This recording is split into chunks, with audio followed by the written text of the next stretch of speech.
India's banking system is amongst the most vulnerable to profit declines as loan growth slows and bad debts rise. That's the latest from the International Monetary Fund. And to talk about all of this and more, joining us is Shikha Sharma, the MD and CEO of Axis Bank. Shikha, how do you react to these comments? First off, so it's true that credit growth is slow right now if we look at historical numbers. But if we compare with the globe, we're not doing too badly with credit growth still in low double digits. As far as profitability is concerned, certainly I think the fact that low growth is coupled with some issues around asset quality coming from some of the projects which have gotten struck, or the fact that growth has slowed down with high interest rates impacting debt serviceability, that's a fact. So, in the last year or so, we've seen that phenomena happening, slower growth with elevated levels of stress, and we're probably going to see that for a couple more quarters. But I think what we have to remember that the Indian financial system and the regulatory structure around India has been one of the strongest and has withstood cycles in the past. And it's withstood that because our regulatory guidelines have actually always been tight and kind of ahead of the curve. So, if we look at where we stand today, the regulator in India has much tighter recognition norms than many other countries that we might be compared with, and also has much tighter capital requirements than many other countries. So, when you put that together, do we have a challenge in terms of short-term profitability? Certainly.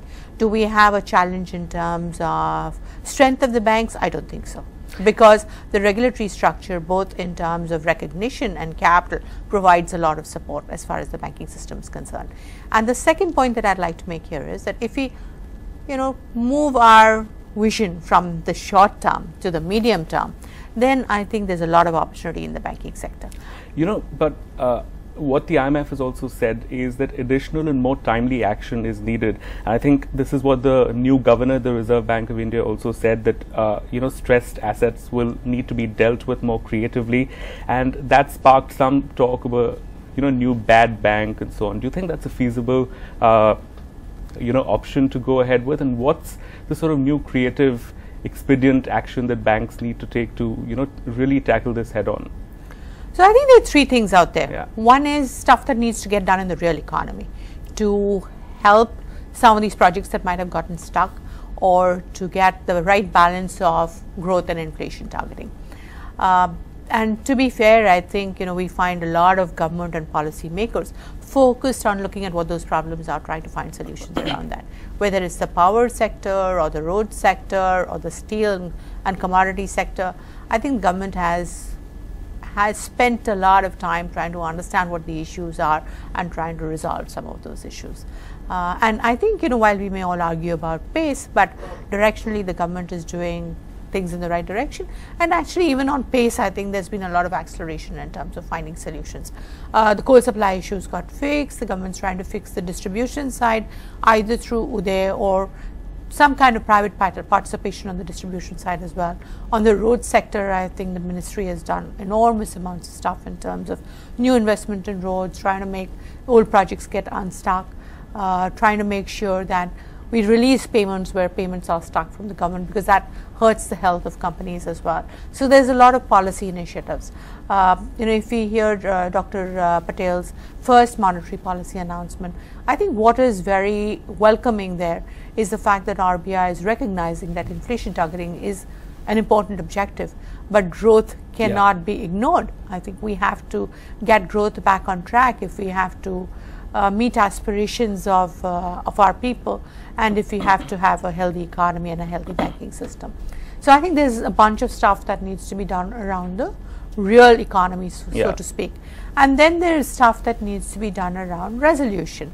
So, again, what the government has tried to do around tightening Surface C, getting the bankruptcy code to make sure that when loans turn bad, banks have the tools to quickly recover. I think that's an important piece of But what about the bad bank bit? Do you think do you agree with the fact that maybe... So I'm just coming to that in a minute.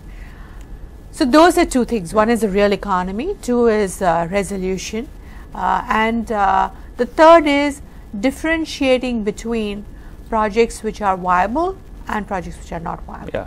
Projects which are viable but have short-term problems need to be dealt with differently from projects which have become fundamentally non-viable and we need to go into resolution. So I think we should first of all understand that very clearly, that there's a bunch of policy stuff, then there's a bunch of resolution stuff, and there's a bunch of being pragmatic about what's the right solution. And I think on all of those three fronts, we see action happening. Now to come to the bad bank, I think as far as the bad bank is concerned, it's really just another form of the ARC structure. Okay, so what's important is to again have a pragmatic structure for ARCs where banks can decide, okay, this particular loan is viable and needs some short-term accommodation. This particular loan is not viable, and or it is viable but it needs a lot of intervention, in which case you have two actions. You can sell it to an ARC and let them take the actions required in terms of trying to make the project viable, or sell it to an ARC to go into resolution mode, or decide that no, you just need to go into resolution mode as a bank and activate the legal infrastructure to do that. So all I'm trying to say over there is that what's important is to strengthen the ARCs. Yeah. Now, bad bank, it's okay, but until you take the actions required to resolve that bad bank, creating a bad bank is only an accounting issue. Right. And the government can figure out whether that's the right thing to do for the state-owned banks or not. As far as private sector banks are concerned, I don't think the bad bank is going to work as far as private sector banks are concerned anyway. What is important is to figure out what's viable, what's not viable, and if it's not viable, leverage the ARC infrastructure or leverage the legal infrastructure to go for resolution. Okay, how long do you think it's going to take till we move past the asset quality down cycle? And I ask this because, it's affecting system-wide lending capacity, which is, led to private investment that's not picking up. So it's become a vicious cycle, impeding in some sense the government's, initiatives to actually kickstart growth. So, I have a very different point of view on that. So if the investment cycle is not taking up, I don't think it's because of banks' inability to lend. Because banks are out there looking for opportunities to lend, and we are not finding those opportunities to lend, which is why are you seeing so much growth on consumer credit?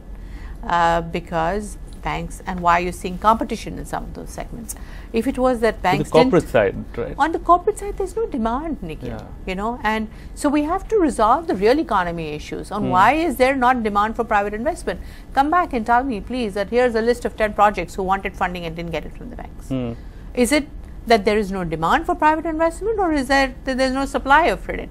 I would argue that it's more of the former than the latter, and that is coming from you have to get real growth growing, and that's why I'm going back and saying that we are very heartened by Dr. Patel's statement in the monetary policy meeting that RBI is going to look at a balance. It's going to look at a balance of inflation targeting and growth, because if you don't get growth back on track, you're not going to get private investment.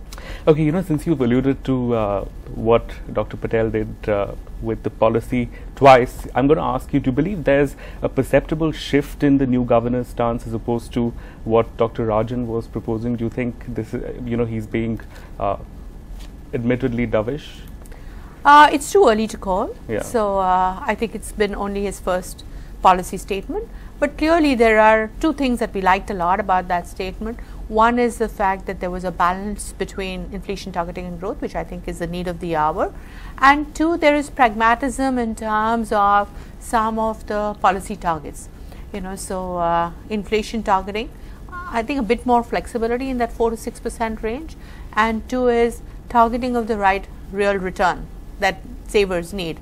I think 1.5 to 2 was too high a target. And the fact that RBI is recognizing that maybe a 1 to 1.25 is a more feasible target given where the whole world is, because we live in a connected world today. So you can't say that my monetary policy targets are going to be widely different from what the world is about. So I think that pragmatism was evident, and I think it's in the right direction. But as I said, we have to wait for a couple more quarters to know whether there's a difference. The other big question is, the transmission of this rate cut. Are banks going to be passing it down? Because that's been the big worry so far, hasn't it? Yeah. So I think on transmission, Nikhil, again, if we look at what has impeded transmission has actually been very tight liquidity conditions. And till a couple of quarters ago, while RBI may have cut the repo rate, liquidity was incredibly tight actually. You had situations of deficit going up to 200,000 crores. That's crazy. Now in that kind of a deficit situation, real cost of borrowing for banks is much higher, and therefore where's the question of being able to pass a rate cut, because our cost of borrowing has not come down. And it's reflected in the fact that even though repo rate was cut, GSEC rates were actually moving up. So why talk about transmission by banks? Transmission wasn't happening into the government borrowing cost, right? Yeah. So what I think RBI recognized a few quarters ago was that liquidity was impeding transmission, and we've seen in the last couple of quarters liquidity move to a neutral scenario. And with that, we are seeing cost of borrowings come down for banks, but they come down at the margin. And when they come down at the margin, the transmission happens at the marginal cost. And you're seeing a systematic decline in MCLR by banks every month. So you're going to be cutting rates now in response to? So our rate cut cycle, our review cycle is around the middle of the month, and we will review it at that point of time, and the ALCO will take a call. But clearly, if there is sufficient liquidity and cost of borrowings is coming down, the MCLR mechanism will ensure transmission. So the important thing is repo cut is fine. We just need to make sure liquidity is very comfortable. But do you believe that loan demand will pick up as a result of this rate action, or how much more do you think the RBI will have to act on before loan demand actually starts picking up, both from the consumer and the corporate end? So on the consumer side, actually credit growth has been reasonably healthy. A rate cut action helps on the consumer side, basically mortgages and auto. On the corporate investment side, I think investment demand is going to pick up when you see growth coming back. So if capacity utilization is still running at 72, 73%, I don't think companies are talking about investment. That capacity utilization needs to go up by 4 to 5% before we start to see real investment and demand. How long will that take? Your guess is as good as mine. So it depends upon how consumption grows, right? So if consumption, and people expect that post a good monsoon and post the pay commission, that consumption will do well, and it's evident in some of the early consumption numbers, whether it's from consumables or from durables. If that momentum continues, then I think capacity utilization will climb up, and maybe in a few quarters, maybe 3-4 quarters, we could begin to see investment plans come. And you think the good monsoon, the festive pick up, and perhaps also the 7th pay commission might help in all of these things? Exactly. Okay, I know you're going to be entering into your silent periods. You won't talk numbers, but give us a sense of how the next few months are looking for Axis, in terms of growth, in terms of your stressed book and so on. So the stressed book, as I said, again, I can only talk about the system. I can't talk about Axis at this point of time. The stress book will resolve itself as growth comes back and inflation and interest rates come under control, and we see some of these project issues getting sorted out. As far as growth is concerned, consumer credit has continued to do well.